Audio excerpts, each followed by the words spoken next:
আসসালামু আলাইকুম সবাইকে। কেমন আছেন সবাই? আশা করি সবাই ভালো আছেন এবং সুস্থ আছেন। আমার ভাইয়া আমার একটা কথা বলছিল সেটা হচ্ছে আ তারা যখন একসাথে আড্ডা দিত বন্ধুদের মাঝে সেটা হচ্ছে ভার্সিটি লাইফ এর কথা বলছি। তো সেখান থেকে বিসিএস এ একটা কোয়েশ্চেন আসতো। তো আসলে এটা মজার ছলে বলা আসলে কারণ আমি আমার লাইফে সবথেকে বেশি মিস করেছি সেটা হচ্ছে হল লাইফ। যেহেতু আমি প্রাইভেট ইউনিভার্সিটিতে পড়তাম। আর আমার রুমমেট বলেন বা আমার ফ্রেন্ড সার্কেল বলেন আর আমার হচ্ছে আ ভার্সিটি লাইফ এর হচ্ছে ফ্রেন্ড গুলা বলেন সবগুলো হচ্ছে হল কেন্দ্রিক ছিল না। আমার ও ভার্সিটি লাইফ কেন্দ্রিকই ছিল। আমি হচ্ছে ভার্সিটিতে যাইতাম আসতাম এরকম আরকি মেস মতো ছিলাম আরকি। আমি হল লাইফটা অনেক বেশি মিস করতাম। আমি আমার লাইফ সবচেয়ে বেশি মিস করেছি হচ্ছে হলটা। ভার্সিটি হল যেটা। তো আমার ভাইয়া যেদিন বলছিল আরকি এটাই। যে আমরা যখন আড্ডায় বসতাম, সেই আড্ডা থেকে বিসিএস এর একটা কোয়েশ্চেন আসতো। তো এটা বলার রিজন হচ্ছে কি আমরা আমাদের লাইফে স্মার্ট স্টাডির পাশাপাশি যদি গ্রুপ ওয়ার্ক করি বা গ্রুপ স্টাডি করি সেই ক্ষেত্রে কিন্তু আপনার হচ্ছে অ্যাকাউন্টেবিলিটি অনেক বাড়ে। বিশেষ করে সেটা কাজের ক্ষেত্রে হোক বা আপনার পড়াশোনার ক্ষেত্রে হোক কিন্তু অ্যাকাউন্টেবিলিটি বাড়ে। কোন চাকরির ক্ষেত্রে দেখবেন কিন্তু গ্রুপ ওয়ার্কের কথা বলে, টিম ওয়ার্কের কথা বলে। এগুলো কেন বলে জানেন? কারণ হচ্ছে গ্রুপ ওয়ার্ক, টিম ওয়ার্ক একটা যেমন আ কোম্পানিকে গ্রোথ এর দিকে নিয়ে যায়। গ্রুপ ওয়ার্ক বা টিম ওয়ার্ক যে শুধুমাত্র অফিস ওয়ার্ক বা কর্পোরেট সেক্টরে হয় কাজ করে এটা না। এটা হচ্ছে গ্রুপ স্টাডির ক্ষেত্রেও কাজ করে। স্কুল কলেজে আমাদের গ্রুপ স্টাডি মানে আড্ডা হতো। জাস্ট গান বাজনা আড্ডা, জাস্ট হচ্ছে চিল করতাম, বিচিং করতাম এগুলাই। কিন্তু যখন আমাদের জব সিকিং লাইফ আসে, যখন আমাদের মনে হয় যে সামনের মানুষটারও যে স্ট্রাগল করছে আমিও সেই স্ট্রাগলটা করছি বা সামনের মানুষটারও যতটুকু দরকার আমারও ততটুকুই দরকার। আমরা একে অপরের স্ট্রাগলটা বুঝি তখন কিন্তু সেটা গ্রুপ স্টাডি হয় না, সেটা গ্রুপ ওয়ার্ক হয়ে যায়। আর গ্রুপ ওয়ার্কটা যখন হয় তখন কিন্তু অ্যাকাউন্টেবিলিটি অনেক বাড়ে। আর হচ্ছে সেক্ষেত্রে আপনার কিন্তু হবে কি তারও যেমন হচ্ছে ইফেক্টিভ একটা ভালো একটা বিহেভিয়ার আসবে, আপনারও কিন্তু একটা ইফেক্টিভ রেজাল্ট কিন্তু আপনি পাবেন। আপনারা অনেকে একা, একা পড়াশোনা করেন। একা, একা পড়াশোনা বিশেষ করে আমি নিজেও করি। আমি নিজেও একা, একা পড়াশোনা করতাম। বাট রিসেন্ট আমি যতটুকু মনে হয়েছে আমার যে একা, একা পড়াশোনা করলে হয়তো আপনি হচ্ছে একটা কনসিস্টেন্সি হারাবেন। মানে আপনার একঘেয়েমিতে চলে আসবে। কেমন সেটা? সাপোজ হচ্ছে আমি একটা বই পড়ছি, সাপোজ হচ্ছে বাংলা পড়ছি। বাংলা পড়তে, পড়তে দেখা গেল এমন হয়ে গেল আমি একটা বই পড়ছি। সেই ক্ষেত্রে আমি কিন্তু শুধুমাত্র বাংলাই পড়ব। আর দেখা গেল ওর পরে হচ্ছে আমি আন্তর্জাতিক বিষয়গুলো পড়বো বা অন্যান্য বিষয়গুলো পড়বো। কিন্তু আমার কাছে হবে কি আমি কিন্তু ডিসকাশন এর মধ্যে যদি থাকি, আমার যে বাংলা যে যতটুকু পড়লাম ওটা যদি আমি আমার ফ্রেন্ডের সাথে ডিসকাস কতটুকু সে পড়েছে বা আমি কতটুকু পড়েছি, একটা মার্জ হয়ে যাবে। সে যদি অন্য বই পড়ে থাকে, আমি যদি অন্য বই পড়ে থাকি, সেক্ষেত্রে হবে কি আমাদের কিন্তু নলেজ শেয়ারিং হয়ে যাবে।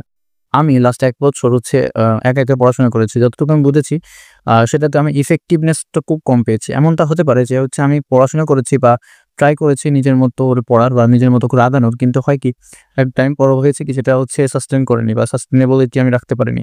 যদি এমন হতো আমার সাথে আরো ২ জন থাকতো বা আরো ৩ জন থাকতো, পড়াশোনার মধ্যে একটা গ্রুপ স্টাডি থাকতো, তাহলে একটা প্রতিযোগিতা থাকতো যে ওকে ও পড়তেছে আমিও পড়ি, ও পড়বে আমিও পড়ব। তো জিনিসটা এমন হতো দেখা গেল একটা টাইম পর দেখা গেল আমরা ৩ জন বা ৪ জন মিলে কিন্তু একসাথে ডিসকাসে বসতে পারতাম। আর বাংলা বা হচ্ছে বাঙালি বিষয় বলি বা আন্তর্জাতিক বিষয় বলি কিন্তু একসাথে আমরা কিন্তু ডিসকাশনে বসতে পারব। তো একটা হবে কি এখান থেকে কিন্তু দেখা গেল এমন হতে পারে আমার ভাইয়ারা যেটা বলল যে হচ্ছে এখান থেকে একটা বিসিএস এর কোয়েশ্চেন চলেও আসতে পারে। বিশেষ করে একা, একা পড়তে চাই যেমন পড়াশোনা বা আদার্স যেকোনো কাজ কিন্তু একা, একা করতে চাই। কিন্তু আপনি যদি বিজনেস বলেন বা কাজ বলেন বা পড়াশোনা বলেন যেকোনো কিছু কোনো কিছু কিন্তু আপনি একা, একা করতে পারবেন না। আপনার সাবঅর্ডিনেট লাগবে বা আপনার টিম লাগবে। টিম ম্যানেজমেন্ট করতে হবে বা টিমের সাথে আপনি করতে হবে। তাহলে হবে কি আপনি জিনিসটাকে অনেক বেশি সাস্টেইন করতে পারবেন। যেসব এক্সাম আছে যেমন বিসিএস বা আপনার মনে করেন প্রিলিমিনারি বা রিটেন পরীক্ষাগুলো কিন্তু আপনার হচ্ছে আ কনসিস্টেন্সি অনেক বেশি ইম্পোর্টেন্ট। মানে কি আপনার কি পড়ার পাশাপাশি আপনাকে অনেক কিছু জানতে হবে। আপনি হচ্ছে কখন জানবেন? আপনি সামনের মানুষটার থেকে কিছু যদি জ্ঞান আহরণ করেন, আপনার নিজের জ্ঞানটা তাদের সাথে শেয়ার করেন, তাহলে হবে কি কনসিস্টেন্সি বাড়বে। যেমন আমরা বই তো আমরা সবসময় পড়ি। বইয়ের কতটুকু লেখা থাকে, বইয়ে কতটুকু নলেজ থাকে। আপনি যদি গ্রুপ ওয়ার্ক করেন, গ্রুপ নলেজ শেয়ার করেন, সে যতটুকু জানে আপনার সাথে শেয়ার করবে। আপনি যতটুকু জানেন তার সাথে শেয়ার করবেন। তার নলেজ যখন মার্জ হয়ে যাবে তখন সুন্দর একটা আউটপুট আপনি পাবেন। স্টাডি বাডি বা অর্থাৎ আপনার হচ্ছে যেসব বন্ধুগুলো আছে যাদের সাথে আপনি গ্রুপ স্টাডি করেন বা স্টাডি করবেন, একসাথে একটা এরকম ডিল করে রাখবেন সে হচ্ছে প্রতিদিন ৩ ঘন্টা পড়বে বা ৪ ঘন্টা পড়বে। সাপোজ আপনি জানেন আপনার বন্ধু হচ্ছে ৩ ঘন্টা পড়ছে, অর্থাৎ আপনি জানেন সে ৩ ঘন্টা ধরে পড়ছে। তো আপনার মাথার ভিতরে একটা জিনিস আসবে সেটা হচ্ছে আমাকেও পড়তে হবে। মানে আমাকেও ৩ ঘন্টা পড়তে হবে। দেখা গেল আপনি অনেক বেশি টায়ার্ড কিন্তু তারপরও আপনার মাথার ভিতরে আছে যে আমার বন্ধু যেহেতু আগাচ্ছে বা বন্ধু যেহেতু পড়ছে আমাকেও একটু হলেও বইটা খুলে রাখতে হবে। এটা আপনার মাথার উপর এক ধরনের প্রেশার ক্রিয়েট করতে পারে কিন্তু এটা হচ্ছে পজিটিভ প্রেশার। তার মানে কি ও পড়ছে আপনাকেও পড়তে হবে। তাহলে আপনার হবে কি আপনি একটা টাইম পর দেখা গেল ওর দেখা দেখি আপনি নিজেও পড়তে বসবেন বা ওর দেখা দেখি একটা সিলেবাস আপনার কমপ্লিট হয়ে যাবে। আমি ৪৭ প্রিলিমিনারি আগে YouTube এ লাইভে পড়ার চেষ্টা করতাম।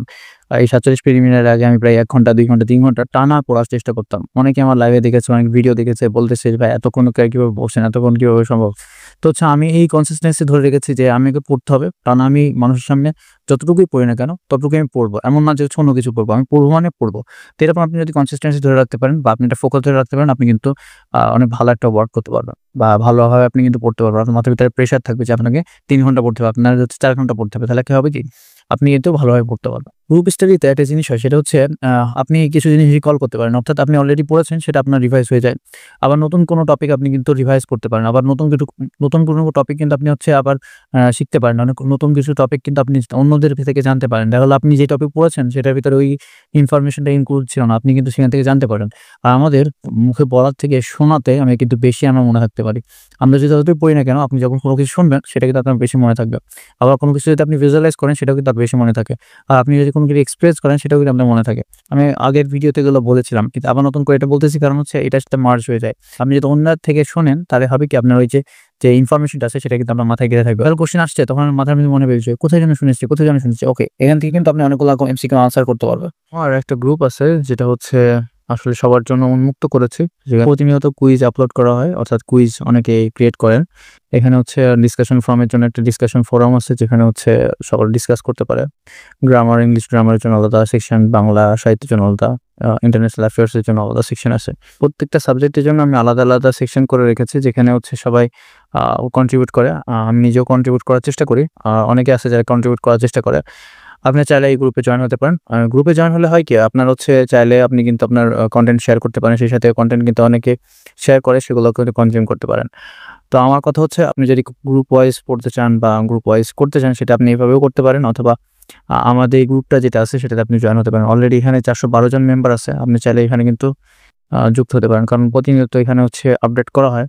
আর অনেকেই কুইজ ক্রিয়েট করে, অনেকে কুইজ আপলোড করার চেষ্টা করে, অনেকে বিভিন্ন রকমের কনটেন্ট আপলোড করার চেষ্টা করে। আপনি চাইলে নিজেরাও হচ্ছে কনটেন্ট আপলোড করতে পারেন। সেই সাথে দেখা গেল আপনারা নিজেরাও কিন্তু আপনার কুইজে অংশগ্রহণ করতে পারেন। যারা আমার গ্রুপে কন্ট্রিবিউট করে তাদেরকে অসংখ্য ধন্যবাদ। কারণ আমি নিজেও এই কনটেন্টগুলো কনজিউম করি আর কুইজ অ্যাটেন্ড করার চেষ্টা করি। আমি এই গ্রুপটা ক্রিয়েট করেছি আমি নিজের জন্যও বলতে গেলে। কারণ হচ্ছে আমি চাই হচ্ছে এটলিস্ট গ্রুপ আমি যেহেতু অফলাইনে করতে পারছি না, তো অনলাইনে এটলিস্ট একটা গ্রুপ থাকুক যেখানে সবাই পড়তে পারবে, পেপার শেয়ার করতে পারবেন বা হচ্ছে আজকের নিউজ কী হচ্ছে সেটা শেয়ার করতে পারবে, কে কতটুকু পড়েছে সেটা শেয়ার করতে পারবে। পিলি প্লাস রিটেন নিয়ে কীভাবে তারা পড়ছে সেটা সম্পর্কে আইডিয়া দেওয়ার চেষ্টা করবে। তো আমার মনে হয় আপনি যদি অফলাইনে গ্রুপ না করতে পারেন আপনি অনলাইনে গ্রুপ করে পড়তে পারেন। আপনি যতই ট্যালেন্ট হন না কেন আপনার যদি মাল্টিপল প্র্যাকটিস না থাকে আপনি কিন্তু সেই ট্যালেন্টের আপনার কোনো দামই থাকবে না। অর্থাৎ আপনি যদি প্র্যাকটিস না করেন, আপনি যদি সেটা নিজের মধ্যে না আয়ত্ত করেন আপনি কিন্তু মনে রাখতে পারবেন না কোনো কিছুই। আপনি যদি একা পড়েন তাহলে আপনার এনার্জি বার্ন আউট হবে। আপনি ইজিলি কিন্তু এনার্জি বার্ন আউট হয়ে যাবে। কিন্তু আপনি যদি দলগতভাবে পড়েন অর্থাৎ হচ্ছে সেম মেন্টালিটি বা সেম স্ট্রাগল করছেন পড়তে বসেন বা পড়েন, সেক্ষেত্রে হবে কি আপনার হচ্ছে দেখা গেল এনার্জিটা মাল্টিপল হচ্ছে। একটা টাইম পর দেখা যাবে আপনি হচ্ছে অন্যদের থেকে আরো ভালো করার ট্রাই করছেন। আমি একটা কোটেশন দিয়ে ভিডিওটা শেষ করি, সেটা হচ্ছে if you want to go fast go alone. অর্থাৎ আপনি যদি দ্রুত যাইতে চান তাহলে হচ্ছে একা যান। If you want to go far go together. আপনি যদি অনেক দূর পর্যন্ত যেতে চান তাহলে হচ্ছে অনেক মানুষের সাথে যান। তো আজকে ভিডিওটা এই পর্যন্ত, দেখা হচ্ছে পরের ভিডিওতে। ততক্ষণ পর্যন্ত ভালো থাকুন, সুস্থ থাকুন, টেক কেয়ার। আসসালামু আলাইকুম।